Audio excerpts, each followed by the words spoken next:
সাল ১৯৪৭। এই বছরে দেশ স্বাধীন হওয়ায় সমস্ত দেশবাসী যেমন স্বাধীনতার আনন্দে মেতে উঠেছিল, তেমনি দেশভাগের তীব্র যন্ত্রণাও মানুষের বুককে ফালাফালা করেছিল। আর সে যন্ত্রণা যেন আজও রয়ে গেছে মানুষের অন্তরে। তাই আজও তো অখণ্ড ভারতবর্ষ গড়ার স্বপ্ন দেখে মানুষ। অনেকেই অখণ্ড ভারত বলতে বর্তমান বাংলাদেশ, পাকিস্তান এবং ভারতকে মনে করেন। আবার অনেকে আরও একটু বিস্তার বাড়িয়ে আফগানিস্তান, নেপাল, শ্রীলঙ্কাকেও জুড়ে দেন। কিন্তু আমরা যদি প্রাচীনকালের ইতিহাস খুঁজে দেখি, তাহলে অখণ্ড ভারতের অংশ হিসাবে ভারত, বাংলাদেশ, পাকিস্তান, আফগানিস্তান, নেপাল, শ্রীলঙ্কা ছাড়াও ভুটান, মিয়ানমার, মালদ্বীপ, তিব্বত, মালয়েশিয়া প্রভৃতি দেশও যুক্ত ছিল। আমি এর আগে অখণ্ড ভারতবর্ষ নিয়ে একটি ভিডিও বানিয়েছিলাম। সেখানে আপনারা বেশ ভালো রকম রেসপন্স দিয়েছেন। তার মধ্যে অনেকে ভালো বলেছেন, অনেকে খারাপ কথাও বলেছেন। অনেকে বলেছেন এইসব ভুলভাল তথ্য। আবার তাদের মধ্যে একজন বলেছেন যে ১৯৪৭ সালের আগে ভারত নামের কোনো রাষ্ট্রের অস্তিত্বই নাকি ছিল না। আর প্রাচীন যুগের মানুষরা নাকি অজ্ঞ অর্থাৎ মূর্খ ছিলেন, কারণ তারা মূর্তি পূজা করত এবং সনাতন ধর্মকে বস্তা পচা বলে সম্বোধন করেছে।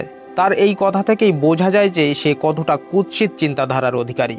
সনাতন ধর্ম যে কি তা না হয় আজ নাই বোঝালাম। যারা অখণ্ড ভারতের কনসেপ্টটাকে ভুল বলে মনে করছেন, তাদের উদ্দেশ্যে বলে রাখি, অনেক বিশিষ্ট ব্যক্তিত্ব এই বিষয়টিকে স্বীকার করেছেন এবং ভবিষ্যতে বিভক্ত হয়ে যাওয়া ভারতকে একত্রিত করার জন্য সমর্থনও জানিয়েছেন। এ লিস্টে কেবল ভারতের হিন্দুত্ববাদী নেতারাই রয়েছেন তেমনটা কিন্তু নয়। অনেক হিন্দু সংগঠনের সাথে সাথে বেশ কিছু মুসলিম সংগঠনও ভারতের পুনর্মিলনের ডাক দিয়েছেন সময়ে সময়ে।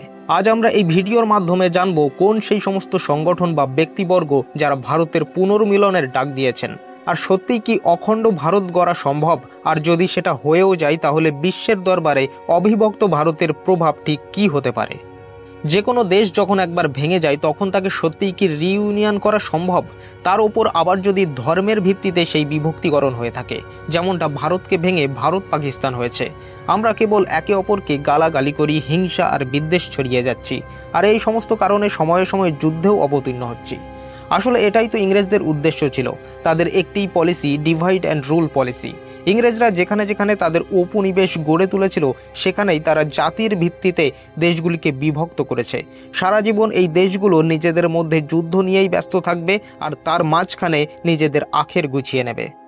ভারতের স্বাধীনতা আন্দোলনের সময় কানাইয়ালাল মানেকলাল মুন্সি অখণ্ড ভারতের ডাক দিয়েছিলেন, যা মহাত্মা গান্ধী সমর্থন করেছিলেন। এছাড়া মাজহার আলী খান, যিনি একজন পাকিস্তানি সমাজতান্ত্রিক বুদ্ধিজীবী, একজন প্রবীণ সাংবাদিক, বলেছিলেন যে খান ভাইয়েরা অখণ্ড ভারতের জন্য লড়াই করার জন্য দৃঢ় প্রতিজ্ঞ ছিলেন। ২০১৭ সালে ৩০০ জন ইসলামী যাজকেরা পুনেতে একত্রিত হয়ে ভারতীয় পুনর্মিলনের জন্য ডাক দিয়েছিলেন। তাদের বক্তব্যটা ছিল ঠিক এমনটা: যতক্ষণ ভারতের সীমানা শান্তিপূর্ণ হচ্ছে, ততক্ষণ আমরা অর্থনৈতিক, সামাজিক ও শিক্ষা সংক্রান্ত উন্নয়ন করতে পারবো না। সীমান্তে বিবাদের ফলে প্রচুর অর্থ ব্যয় হচ্ছে এবং উন্নয়নের কাজে বাধাপ্রাপ্ত হচ্ছে। ব্রিটিশদের দ্বারা বিভাজন অস্বাভাবিক ছিল। সুতরাং আমরা মাননীয় প্রধানমন্ত্রী নরেন্দ্র মোদীকে সমস্ত সামরিক বিকল্পকে কাজে লাগিয়ে পাকিস্তান, বাংলাদেশ ও আফগানিস্তানকে ঐক্যবদ্ধ করে অখণ্ড ভারত গঠন করার জন্য আবেদন করছি। স্বাধীনতার আগে ও পরে ভারতীয় নেতাদের দ্বারা দেখা স্বপ্ন সত্য হবে এবং ভারত বিশ্বের সবচেয়ে ক্ষমতাশালী দেশে পরিণত হবে। অখণ্ড ভারত গঠনের মানে কখনোই এমনটা নয় যে যুদ্ধের মাধ্যমে একত্রীকরণ করতে হবে। দেখুন, দেশের মানুষকে নিয়েই কিন্তু দেশ চলে। সুতরাং যুদ্ধ করা মানে উভয় দেশেরই মানুষের রক্ত ঝরবে। তবে অবিভক্ত ভারতকে সংঘবদ্ধ করতে হলে সেটা অবশ্যই হতে হবে শান্তিপূর্ণভাবে।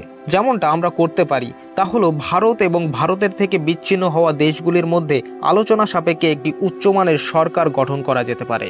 এক্ষেত্রে সমস্ত দেশের সরকারগুলি যেমন রয়েছে তেমনই থাকবে। এই দেশগুলিকে নিয়ে একটি অন্তর্বর্তী সরকার গঠন করা যেতে পারে, যেমনটা ইউরোপীয় ইউনিয়ন, ইউনাইটেড কিংডম প্রভৃতি সংগঠনগুলি রয়েছে। ভারতের সর্বোচ্চ আদালতের প্রাক্তন বিচারপতি মার্কান্দে কাটজু পাকিস্তানি সংবাদপত্র দ্য নেশনসে বলেছিলেন যে একমাত্র শক্তিশালী, ধর্মনিরপেক্ষ ও আধুনিকতাবাদী সরকারের অধীনে ভারত, পাকিস্তান ও বাংলাদেশকে একত্রিত করলে ভারত ও পাকিস্তানের মধ্যে বিবাদের অবসান ঘটবে। তিনি নিউজ লন্ড্রিতে অখণ্ড ভারতের সমর্থনের কারণ ব্যাখ্যা করেছেন। অক্সফোর্ড ইউনিয়ন সোসাইটিতে ভারতের পুনঃ একত্রীকরণ নিয়ে বিতর্ক সভায় একটি সমীক্ষা করা হয়েছিল, যেখানে ১০৮ জন ভারত বিভাজনের বিপক্ষে এবং ৭৬ জন বিভাজনের পক্ষে ভোট দিয়েছিলেন।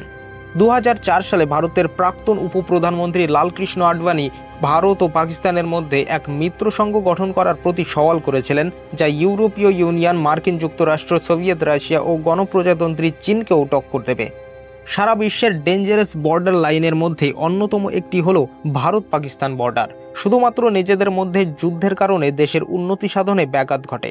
অথচ যদি ভারত পুনর্মিলিত হয় তাহলে আর এই যুদ্ধের অবকাশ থাকবে না, আর একে অপরের সাথে তালে তাল মিলিয়ে নিজেদের দেশ ও জনগণের অগ্রগতি সাধন করতে পারবে।